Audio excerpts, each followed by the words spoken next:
டந்த 1835ஆம் ஆண்டு செப்டம்பர் 15ஆம் நாள் தென் அமெரிக்காவின் ஈக்வடார் நாட்டு கடற்கரையில் இருந்து சுமார் 965 கிலோமீட்டர் தொலைவில் அமைந்துள்ள 100க்கும் மேற்பட்ட தீவுகளை கொண்ட கலாபகோஸ் தீவு கூட்டத்திற்கு பிரிட்டிஷ் ஆய்வுக் கப்பலான எச்.எம்.எஸ்.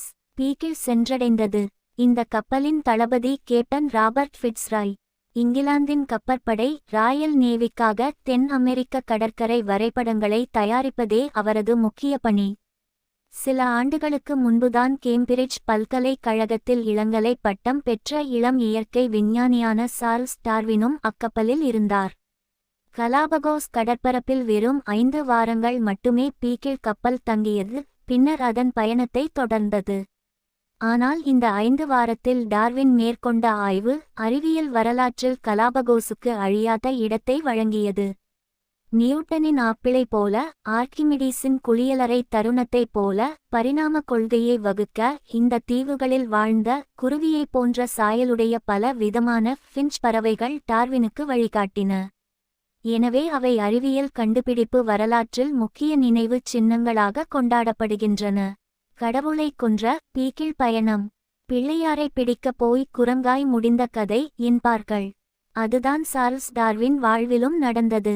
தொடக்கத்தில் டார்வினின் நோக்கம் வேறாக இருந்தது. ஆனால் அறிவை தேடிச் சென்றபோது அவர் சென்றடைந்த இறுதி நிலை அதற்கு நேர் எதிரானதாக இருந்தது. கடவுள்தான் உலகையும் உயிரினங்களையும் படைத்தார் என்ற இறையியல் கருத்துக்குச் சான்று தரப்போகிறோம் என்ற எண்ணத்தில்தான் டார்வின் தனது ஆய்வைத் தொடங்கினார். இறுதியில் கடவுளுக்கு எந்த வேலையும் இல்லாமல் இயற்கை தனது போக்கில் உயிரினங்களை உருவாக்கியது என்ற பரிணாம படிநிலை வளர்ச்சித் தத்துவத்தை வழங்கிவிட்டுச் சென்றார். உயிரினங்கள் கடவுளால் படைக்கப்பட்டவை அல்ல, இயற்கையின் தாக்கத்தில் பரிணாமத்தால் உருவானவை என்ற கருத்தை முதலில் ஆணித்தரமாக கூறி புரட்சி செய்த இயற்கை தேர்வு மூலமாக இனங்களின் தோற்றம் என்னும் நூலை 1859ஆம் ஆண்டு வெளியிட்டார் டார்வின்.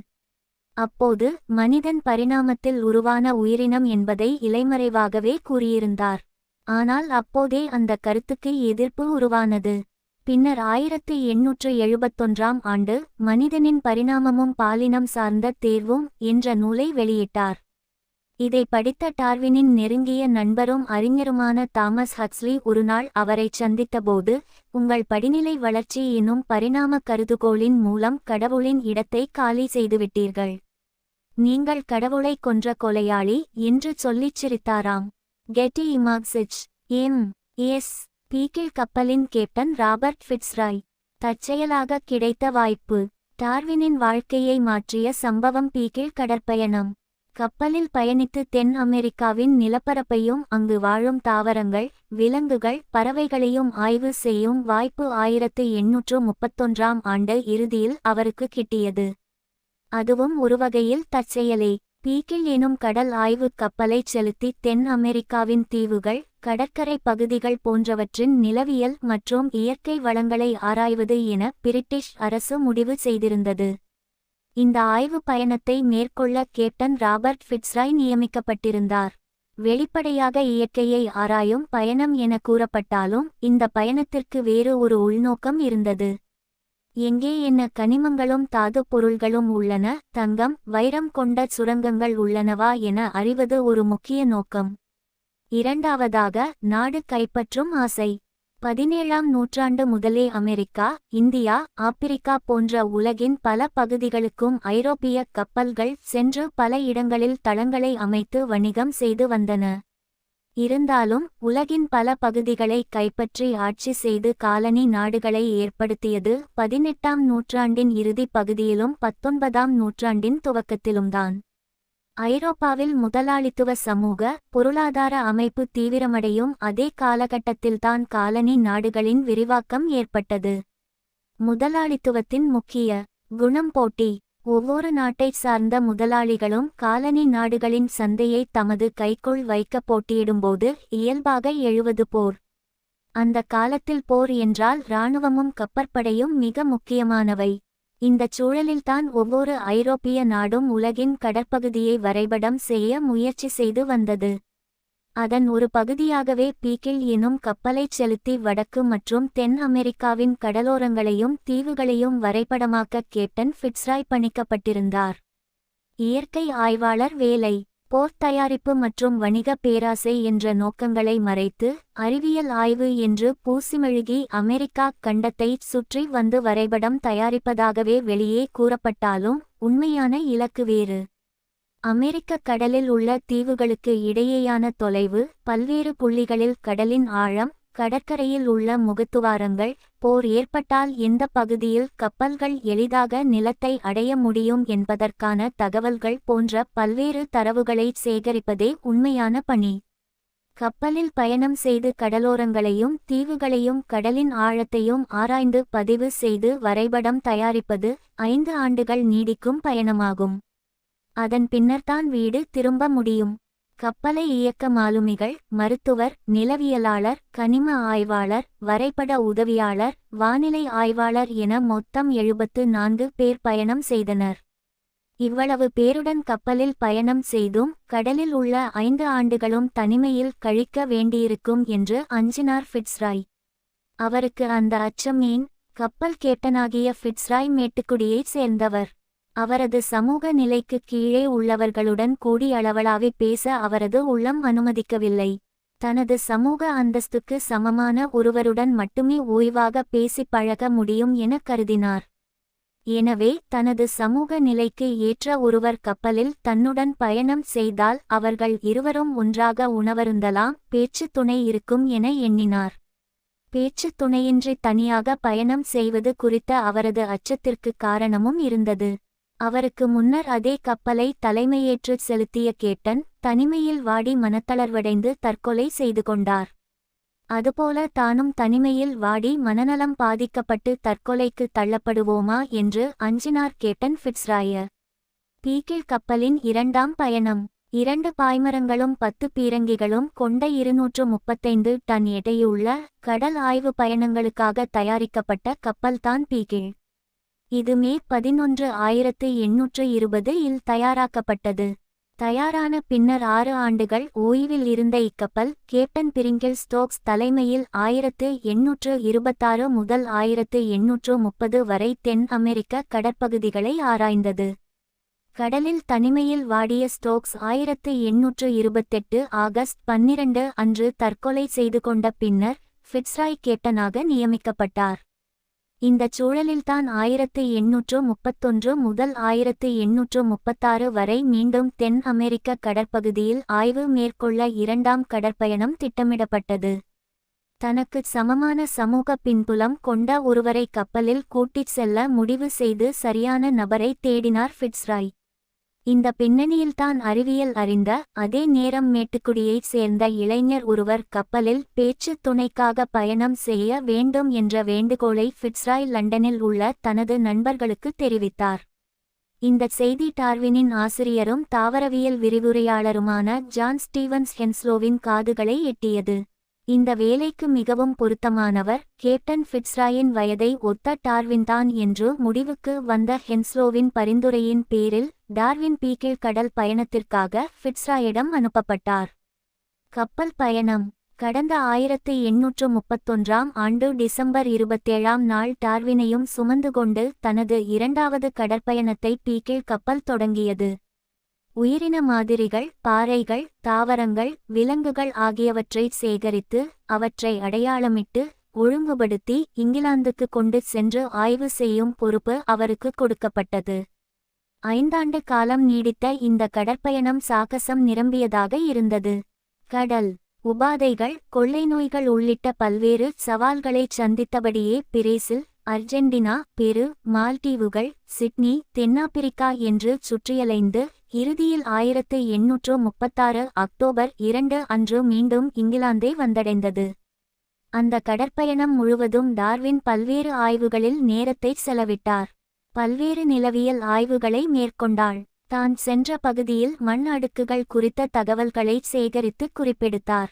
எந்த திசையில் கப்பல் சென்றது, வானிலை நிலவரம் என்ன, எந்த தீவு அல்லது கடற்கரையில் இறங்கினார்கள், அங்கு மண் அடுக்கு எப்படி இருந்தது, எந்த நிறத்தில் மணல் இருந்தது, அங்கே இருந்த பாறைகள், கனிமங்கள் என நிலவியல் தரவுகளை சேகரித்தார். அதுபோலவே அப்பகுதியில் வாழ்ந்த நீர்வாழ் உயிரினங்கள், பறவைகள், விலங்குகள், ஊர்வனங்கள் என ஒவ்வொரு உயிரி குறித்தும் டார்வின் குறிப்பெடுத்துக் கொண்டார். மேலும் அப்பகுதியில் வாழ்ந்த மனிதர்கள் மற்றும் அவர்களின் சமூக வழக்கங்கள் குறித்தும் குறிப்புகளை சேகரித்தார். ஆங்காங்கே கிடைத்த பறவைகள், சிறு விலங்குகள் போன்ற உயிரினங்களை பிடித்து அவற்றை பதப்படுத்தி திரட்டினார். அவற்றின் வடிவம் போன்றவற்றை நுட்பமாக வரைந்து கொண்டார். புதைபடிவ தொல்லெச்சங்களை தேடித் தேடிச் சேகரித்தார். அந்த பயணத்தில் மட்டும் 1500க்கும் மேற்பட்ட உயிரின மாதிரிகளையும் புதைபடிவங்களையும் சேகரித்து இங்கிலாந்துக்கு அனுப்பினார். சார்ல்ஸ் டார்வின் தனது சுயசரிதையில், பீக்கிள் பயணம் என் வாழ்க்கையில் மிகவும் முக்கியமான நிகழ்ச்சி. என் முழு வாழ்க்கையையும் அது வடிவமைத்துவிட்டது என்று சிறப்பித்துக் கூறினார். பீக்கிள் பயணத்தை தொடங்கும்போது நான் வைதீகமான நம்பிக்கை கொண்டிருந்தேன். எந்தவொரு நன்னடத்தை குறித்த சந்தேகங்களுக்கும் நான் பைபிளை ஆதாரமாக காட்டியே விளக்கம் தருவேன். இதை கண்ட பல கப்பல் அதிகாரிகள் பலமுறை கேலி செய்துள்ளனர். 1836 முதல் 1839 இக்குள் மெல்ல மெல்ல பழைய நம்பிக்கைகள் கரைந்து கொண்டு வந்தன என்கிறார் டார்வின். பீக்கிள் பயணத்தின்போது தென் அமெரிக்காவில் ஆய்வு செய்த டார்வின் அங்கே பல்வேறு உயிரிகளின் தொன்மையான தடயங்களை கண்டறிந்தார். ஐரோப்பாவில் இல்லாத பல உயிரிகள் தென் அமெரிக்காவில் இருந்தன. இந்த வினோத விலங்குகளின் மூதாதையர்களின் தடயம் நிலத்துக்கடியில் மண் அடுக்குகளில் கிடைத்தது. இவற்றை தொகுத்துதான் பரிணாம கொள்கையை வகைப்படுத்தினார் டார்வின். கலாபகோஸ் தீவுகள். உலகில் எங்கும் காண முடியாத தனித்துவம் வாய்ந்தவை கலாபகோஸ் தீவுகள். சூரிய ஒளியில் தங்கம் போல் ஒளிரும் கடல், எரிமலை கற்கள் மீது குளிர்காயும் இகுவானாக்கள், நீல நீரில் சீரிப்பாயும் கடல் சிங்கங்கள், பெங்குயின்கள், நீல நிற கால்களை அசைத்து நடமாடும் ப்ளூ ஃபூட்டட் பூபி பறவைகள். தீவுகளின் நடுவே முள்ளுக்கற்றாழை மலர்களை மென்றுண்ணும் மஞ்சள் கலந்த பச்சை நிறத்திலான நில இகுவானாக்கள், புதர்களின் நடுவே அசைந்து செல்லும் 4 அடி நீளமுள்ள ராட்சத ஆமைகள் என விசித்திர விலங்குகள் வாழும் இத்தீவுகளில் குருவி போன்ற அளவில் விசித்திரமான ஃபின்ச் பறவைகளும் பரவலாக காணப்பட்டன. இவை அனைத்தும் ஏதோ வேற்றுலகுக்கு வந்துவிட்டோம் என்ற மனநிலையை ஏற்படுத்தின. ஆனால் இத்தீவுகள் டார்வினுக்கு உடனடி ஈர்ப்பாக அமையவில்லை. செங்குத்தாக பொழியும் வெப்பமான சூரிய கதிர்கள் கருப்பு எரிமலை கற்களை அடுப்பை போலச் சூடாக்கி காற்றையே மூச்சு திணற வைக்கிறது. தாவரங்களுக்கு கூட ஒருவித விரும்பத்தகாத மனம் உள்ளது. நரகத்தை கற்பனை செய்தால் எப்படி இருக்குமோ அதுபோல இந்த தீவுகள் உள்ளன என தனது கடற்பயண குறிப்பேட்டில் பதிவு செய்தார். ஆனால் அந்த தீவுகளில் எங்கும் காணப்பட்ட ஃபின்ச் பறவைகள் அவரது கவனத்தை ஈர்த்தன. முதல் பார்வைக்கு அனைத்தும் ஒரே மாதிரி தோன்றின. சாம்பல், பழுப்பு, கருப்பு அல்லது ஆலிவ் நிற இறகுகள், குருவியை ஒத்த ஊடல், குறுகிய வட்டமான சிறகுகள், பக்கமாகச் சாய்ந்தது போல தோன்றும் வால் இவை பொதுவான அம்சங்கள். ஆண் பறவைகள் வளர்ந்த பின் முழுக்க கருமையாக மாறின. பெண் பறவைகள் மங்கலான சாம்பல் நிறத்தில் இருந்தன. அவற்றின் வேறுபாடு பெரிதாக தெரியாததால் டார்வின் சேகரித்த மாதிரிகளை மற்ற சேகரிப்புகளோடு சேர்த்து வைத்துவிட்டார். 4 ஆண்டுகள் 9 மாதங்கள் 5 நாட்கள் நீண்ட கடல் பயணத்திற்குப் பிறகு 1836 அக்டோபர் 2 அன்று டார்வின் இங்கிலாந்து திரும்பினார். சேகரித்த அனைத்தையும் ஒழுங்குபடுத்தத் தொடங்கினார். அவர் பறவையியல் நிபுணர் அல்ல. குறிப்பாக கலாபகோஸில் இருந்து கொண்டு வந்த பறவைகளை அடையாளம் காண்பதில் அவருக்கு சிரமம் ஏற்பட்டது. அவை சாம்பல் கதிர்குருவி இனம் போல ரென் வகையைச் சேர்ந்த சாதாரண பறவைகள் என்றுதான் அவர் முதலில் நினைத்தார். அதனால் அவற்றுக்கு பெரிதாக முக்கியத்துவம் அளிக்கவில்லை. ஃபின்ச் பறவைகள். கடந்த 1837 ஜனவரி 4 அன்று கலாபகோஸில் இருந்து சேகரித்த 31 பறவை மாதிரிகளை புகழ்பெற்ற பறவையியல் அறிஞர் ஜான் கோல்டிடம் அடையாளம் காண ஒப்படைத்தார். கோல்டு அவற்றை ஆராய்ந்தபோது வியப்பான உண்மை வெளிச்சத்திற்கு வந்தது. அவற்றின் உடலமைப்பு சற்றேறக்குறைய ஒரே போல அமைந்திருந்தது. ஆனால் இந்த பறவைகளின் அலகு வடிவம் மட்டும் வேறுபட்டிருந்தது. வீட்டுக் காகம், அண்டங்காக்கை, செம்பழுப்புவால் காகம் எல்லாம் காகம் எனும் வகையைச் சேர்ந்தவை. அதுபோல இந்த 13 இனங்களும் உண்மையில் 14, ஆனால் ஒரு இனத்தை டார்வின் சேகரிக்கவில்லை, ஒரே வகையைச் சேர்ந்தவை. மின்னல் பட்டது போல டார்வின் அதிர்ச்சியடைந்தார். ஏன் உடல் ஒரேபோல உள்ளது, அலகு மட்டும் மாறுகிறது என்ற கேள்வி அவரை சிந்திக்க வைத்தது.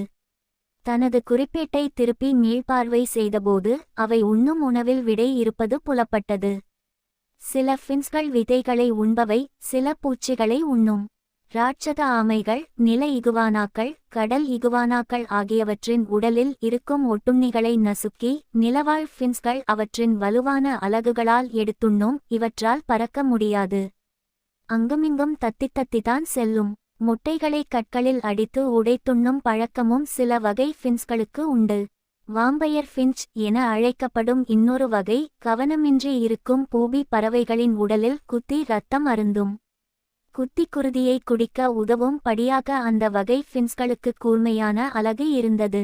தாவர விதைகள் போன்ற தாவர உணவு உட்கொள்ளும் ஃபின்ஸ்களுக்கும் நிலவாழ் ஃபின்ஸ்களுக்கும் நசுக்கி பிடிக்கும் தன்மை கொண்ட அலகு வடிவம் இருந்தது. மர இடுக்குகளில் வாழும் பூச்சிகளை உண்ணும் மரம்சார் ஃபின்ஸ்களுக்கு கிள்ளி எடுக்கும் வகையில் அலகு இருந்தது. காக்டஸ் ஃபின்ச், வார்ப்ளர் ஃபின்ச், வுட்ஃபெக்கர் ஃபின்ச் ஆகியவற்றுக்கு துளையிட வழி செய்யும் நீண்ட குறுகிய அலகுகள். கிளைகள், கற்றாழை முட்கள் போன்றவற்றை கருவியாக பயன்படுத்தி உலர்ந்த மரக்கிளைகளுக்குள் இருக்கும் புழுக்களை நோண்டியெடுத்துண்ணும் வழக்கம் கொண்ட வுட்ஃபெக்கர் ஃபின்ஸ்கள், மாங்க்ரோவ் ஃபின்ஸ்கள் போன்றவற்றுக்கு பிடிக்கும் தன்மை கொண்ட அலகுகள். முள்ளுக்கற்றாழை மலர்களை உண்பவற்றுக்கு முட்களை தவிர்க்க உதவும் முனை கொண்ட அலகு என எந்த உணவை உண்கிறதோ அதற்கு உதவும் விதமான அலகுகளை கொண்டதாக இந்த 13 வகை ஃபின்ஸ்களின் அலகுகளும் அமைந்திருந்தன என்பதை டார்வின் இனங்கண்டார். ஒன்றும் பலவும் ஒரே மாதிரியாகத் தோன்றும் பறவைகள் வெவ்வேறு அலகு அமைப்புகளால் வெவ்வேறு வாழ்வியல் முறைகளை பின்பற்றுகின்றன. ஒரே இனத்தை எடுத்துக்கொண்டு பல நோக்கங்களுக்கு ஏற்றபடி மாற்றியமைத்தது போல் இருக்கிறது என்று அவர் சிந்தித்தார். 13 வகை ஃபின்ஸ்களின் அலகு வடிவங்களுக்கும் அவற்றின் உணவுமுறைக்கும் இடையே இருந்த தொடர்பு பரிணாம வளர்ச்சி குறித்த அவரது சிந்தனையை தூண்டியது. நிலப்பரப்பில் இருந்து சுமார் 1000 கிலோமீட்டர் தொலைவில் உள்ள இந்த தீவுகளில் உயிர் வாழ்வது எளிதல்ல என்பதை டார்வின் உணர்ந்தார். பகலில் கடும் வெப்பம், இரவில் கடும் குளிர், உணவு பற்றாக்குறை. இந்த நிலைகளில் ஒரு பொது மூதாதையில் இருந்து பல புதிய இனங்கள் உருவாகியிருக்கலாம் என்ற கருத்து அவருக்கு ஏற்பட்டது. சிலவற்றுக்கு வலுவான அலகு உருவாகி கடின விதைகளை உடைக்க உதவியது. சிலவற்றுக்கு மெல்லிய அலகு உருவாகி பூச்சிகளை எடுக்க உதவியது. ஒரு இனமோ கருவி பயன்படுத்தும் திறனையும் பெற்றது. இவ்வாறான சிறு மாற்றங்கள் வெவ்வேறு உணவுகளை உண்டு உயிர்வாழ அவற்றை தகவமைத்தது. தலைமுறைகள் கடந்தபோது அந்த அம்சங்கள் நிலை பெற்றன. ஒவ்வொன்றும் தனித்தனி பறவை இனமாக மாறிவிட்டதாக டார்வின் கருதினார். இதிலிருந்துதான் இயற்கை தேர்வு என்ற கருத்து டார்வினின் மனதில் உறுதிப்பட்டது. ஏதோவொரு காலத்தில் நிலப்பரப்பிலிருந்து சில ஃபின்ச் பறவைகள் இந்த தீவு கூட்டங்களை அடைந்தன. இந்த தீவுகளில் உணவு பற்றாக்குறை. எனவே கிடைத்ததை எல்லாம் உண்ண வேண்டி வந்தது. ஆணி போன்ற வடிவில் நீளமாக குறுகிய அலகு கொண்ட பறவை எளிதில் மர இடுக்குகளில் உள்ள பூச்சிகளை எடுத்துண்டு பசியார முடிந்தது. ஆனால் இவற்றுக்கு விதைகளைச் சூழ்ந்துள்ள ஓட்டை உடைத்து விதையை உண்ணுவது எளிதல்ல. அதே நேரம் சுத்தியல் போல சற்றே பெரிய உருவில் அலகு கொண்ட பறவையால் விதையை உண்ண முடிந்தது. ஆனால் மர இடுக்குகளில் உள்ள பூச்சிகளை பிடிக்க முடியவில்லை. பரிணாம வளர்ச்சி. அலகுகள் அவற்றின் செயல்பாட்டிற்கு ஏற்றவாறு காலப்போக்கில் பரிணாம வளர்ச்சி அடைந்தன. இடுக்குகளில் இருந்து பூச்சி புழுக்களை எடுக்கும் ஃபின்ஸ்களுக்கு நீண்ட மெல்லிய அலகு. மொட்டுகள், கனிகளை உண்பவற்றுக்கு அரைக்கும் தன்மை கொண்ட வலுவான அலகு. கற்றாழை கனிகளில் உள்ள விதைகளை எடுப்பதற்கு நீளமான முனை அலகு. தரையில் கிடைக்கும் விதைகளை உடைக்க குறுகிய தடித்த அலகு. இவ்வாறு உணவு பழக்க வேறுபாடு காரணமாக அலகு அமைப்பு வேறுபாடு ஏற்பட்டு பின்னர் இவை தனித்த இனங்களாக பரிணாமம் பெற்றன. இறுதியில் இந்த தீவுக்கூட்டத்தில் 14 தனித்த இனங்கள் உருவாயின. ஒவ்வொன்றுக்கும் தனித்த உணவுமுறை, அதற்கு தகவமைந்த அலகு வடிவம். இதுவே டார்வின் அளித்த விளக்கம். ஒரே மரத்தின் கிளைகள் பல திசைகளில் நீளும் என்பது போல பரிணாம வளர்ச்சி ஒரே வேரிலிருந்து பல இனங்களை உருவாக்கியுள்ளதாக டார்வின் புரிந்து கொண்டார். இயற்கை தேர்வு மூலம் புதிய இனங்கள் பழைய இனங்களில் இருந்து உருவாகின்றன என்ற கருத்திற்கு கலாபகோஸ் ஃபின்ஸ்கள் சிறந்த எடுத்துக்காட்டாக அமைந்தன. டார்வின் உருவாக்கிய பரிணாம கோட்பாட்டிற்கு முக்கிய ஆதாரமாக அமைந்தன. தொடரும் பரிணாம படிநிலை வளர்ச்சி. பரிணாம படிநிலை வளர்ச்சி என்பதை நாம் ஏதோ கடந்த கால நிகழ்வு என்றுதான் கருதுகிறோம். ஆனால் இன்றும் பரிணாமம் நடந்து கொண்டேதான் உள்ளது. கலாபகோஸ் தீவுக் கூட்டத்தைச் சேர்ந்த டாப்னே என்ற சிறு தீவுக்கு சுமார் 1981 இல் வேறொரு தீவிலிருந்து பறந்து வந்த கற்றாழை உண்ணும் ஆண் ஃபின்ச் பறவை ஒன்று அந்த தீவைச் சேர்ந்த நிலவாழ் ஃபின்ச் பறவைகளுடன் செய்த இனப்பெருக்கம் காரணமாக புதிய வகை ஃபின்ச் இனம் உருவாகியுள்ளதை ஆய்வாளர்கள் இனங்கண்டுள்ளனர். ஈஸ்ட் போன்ற ஒரு செல் உயிரிகளில் சில மணிநேரங்களில் அடுத்த தலைமுறை உருவாகும். 30 ஆண்டுகளுக்கும் மேலாகச் சோதனை குடுவையில் பல லட்சம் தலைமுறைகளை வளர்த்து பரிணாம படிநிலை வளர்ச்சியை அடைந்ததைச் சோதனை செய்துள்ளனர். பரிணாம படிநிலை தத்துவம் இன்று வெறும் தத்துவம் மட்டுமல்ல, பூமியின் வடிவம் உருண்டை, பூமி சூரியனைச் சுற்றுகிறது என்பது போல ஓர் உண்மை. இருப்பினும் சிலர், எடுத்துக்காட்டாக ஸ்ரீபாத் பக்தி மாதவ பூரி போன்றவர்கள், டார்வின் கதை முடிந்தது என்று அறிவிப்பதில் ஆர்வமாக உள்ளனர். சமூக ஊடகங்களில் தன்னை டார்வினின் சவப்பெட்டி தூக்கும் மனிதன் என அடையாளப்படுத்திக் கொள்ளும் ஒருவர், டார்வினின் கருத்துகள் ஆபத்தானவை, அவை தவறானவை, பைபிள் என்பது கடவுளால் கூறப்பட்ட இறை வசனம், ஆரம்பத்தில் கடவுள் வானத்தையும் பூமியையும் படைத்தார் என்பவையே உண்மை என்று வாதாடி வலைப்பதிவுகளில் தொடர்ந்து எழுதிக் கொண்டிருக்கிறார். இந்திய அரசியல்வாதி ஒருவரும் இதேபோல பரிணாம கொள்கையை எதிர்த்து ஒரு விமர்சனத்தை முன்வைத்தார். குரங்குகள் மனிதர்களாக மாறுவதை நாங்கள் பார்த்ததில்லை, ஆகவே டார்வின் முற்றிலும் தவறு என்றார். இணைய உலகமே இதுபோன்ற கூற்றுகளால் நிரம்பியுள்ளது. ஒருவர் டார்வினின் தீய தலையை வெட்டி வீழ்த்திவிட்டதாக அறிவிக்கிறார், இன்னொருவர் இறுதியாக அவரை மறுத்துவிட்டதாகச் சொல்கிறார். உண்மையில் டார்வின் 1882 ஆண்டிலேயே மறைந்துவிட்டார். வெஸ்ட்மின்ஸ்டர் அபேயில் நியூட்டனின் அருகில் அடக்கம் செய்யப்பட்டார். ஆனால் அவர் மீது தொடர்ந்து வீசப்படும் வசைக்கணைகள், ஆண்டுதோறும் மதிப்புமிக்க இதழ்களில் கூட டார்வின் கோட்பாடு இறந்துவிட்டது என்று கூறும் கட்டுரைகள் ஆகியவற்றை பார்க்கும்போது மார்க் ட்வெயின் கூறியபடி அவரது மரணம் சற்றே மிகைப்படுத்தப்பட்டுள்ளது என்று சொல்லத் தோன்றுகிறது. தொடரும் தயக்கம். அவரது கோட்பாடு வெளியான காலத்திலிருந்தே எதிர்ப்புகள் எழுந்தன. ஒருபுறம் அவரது சமகால அறிவியலாளர்களில் சிலர் சந்தேகங்களை முன்வைத்தனர், மற்றொரு புறம் உயிர் உருவாக்கம் என்பது அற்புத சக்தியுடைய கடவுளின் படைப்புச் செயல் என்று நம்பிய மத அடிப்படைவாதிகளும் எதிர்த்தனர். காலப்போக்கில் பரிணாம படிநிலை வளர்ச்சியை உறுதிப்படுத்தும் பல்வேறு தொல்லெச்ச சான்றுகள், மரபணு ஆய்வுகள், பாறைச் சான்றுகள் ஆகியவை குவிந்தன. அவற்றை விளக்கும் பரிணாம கோட்பாடும் விரிவடைந்தது. ஆனால் பரிணாம படிநிலை வளர்ச்சியை ஏற்றுக்கொள்ள மத அடிப்படையிலான தயக்கம் இன்னும் தொடர்கிறது. பரிணாம வளர்ச்சி உண்மை என்ற கருத்து, சிலர் கருதுவது போல, நம்பிக்கை அல்லது குறிப்பிட்ட கருத்துக்கு கொள்ளும் கண்மூடித்தனமான விசுவாசம் அல்ல. டார்வினுக்கு பிறகு கடந்த 2 நூற்றாண்டுகளில் சேகரிக்கப்பட்ட தரவுகளில் இருந்து எடுக்கப்பட்ட சிறந்த அறிவியல் முடிவு. முதலில், கட்டுப்படுத்தப்பட்ட ஆய்வக சூழலில் நடைபெறும் சிறு அளவிலான மாற்றங்களுக்கான நேரடிச் சான்றுகள் உள்ளன. ட்ரோசோபிலா எனும் பூச்சி மீது நடத்தப்பட்ட மரபியல் ஆய்வுகள் மிகவும் பரவலாக அறியப்பட்டவை. மேலும் கடந்த 1988 ஆண்டு முதல் ரிச்சர்ட் லென்ஸ்கி தலைமையில் தொடங்கிய கோலை நீண்டகால பரிணாம பரிசோதனை குறிப்பிடத்தக்கது. லட்சக்கணக்கான தலைமுறைகள் வளர்க்கப்பட்ட இந்த பாக்டீரியா பரிசோதனையில் இயற்கை தேர்வு செயல்படுவது கண்கூடாக பதிவாகியுள்ளது. குறிப்பாக சிட்ரிக் அமிலத்தை வளர்ப்பு ஊட்டச்சத்தாக பயன்படுத்த முடியாதிருந்த கோலை இனங்களில் புதிய பரிணாம படிநிலை வளர்ச்சி தோன்றி சிட்ரிக் அமிலத்தை ஊட்டமாக பயன்படுத்தும் திறன் வளர்ச்சி அடைந்தது. தொடக்க நிலையில் இருந்த கோலை இனத்திலும் பிற அறியப்பட்ட கோலை இனங்களிலும் இல்லாத இந்த தன்மை சூழலுக்கேற்ப உருவான தகவமைப்பாகும். நீரில் இறங்கினால் நீந்த கற்றுக்கொள்வார்கள் என்பது போல சூழல் அழுத்தம் உயிரினத்தில் பரிணாம படிநிலை வளர்ச்சியை தோற்றுவிக்கிறது. இரண்டாவதாக, இயற்கைச் சூழலிலேயே நிகழும் பரிணாம படிநிலை வளர்ச்சியை நாம் இனங்கண்டுள்ளோம். சில பட்டாம்பூச்சி இனங்களில் சிறகின் நிறமாற்றம் தொழில்துறை மாசு சூழலுக்கு ஏற்ப உருவானது. பூச்சிக்கொல்லி மருந்துகளுக்கு எதிராக பரிணாம படிநிலை வளர்ச்சி பெற்ற புதுவகை பூச்சிகள் முதலிய அனைத்தும் இயற்கை தேர்வு செயல்படுவதற்கான சமகால எடுத்துக்காட்டுகள். இப்போது அழிந்து போன உயிரினங்களை விட்டுவிட்டு இன்றும் உயிருடன் இருக்கும் உயிரினங்களை கவனித்தாலும் பரிணாம படிநிலை வளர்ச்சியின் தடயங்கள் தென்படுகின்றன. ஒவ்வொரு உயிரினத்தினுள்ளும் எச்சச் சுவடுகள் காணப்படுகின்றன. மனித உடலில் காணப்படும் குடல்வால் அதன் ஒரு எடுத்துக்காட்டு. நமது மூதாதையருக்கு பயன்பட்ட அமைப்பு இன்று குறைந்த பயன்பாட்டுடன் எச்சமாகவே உள்ளது.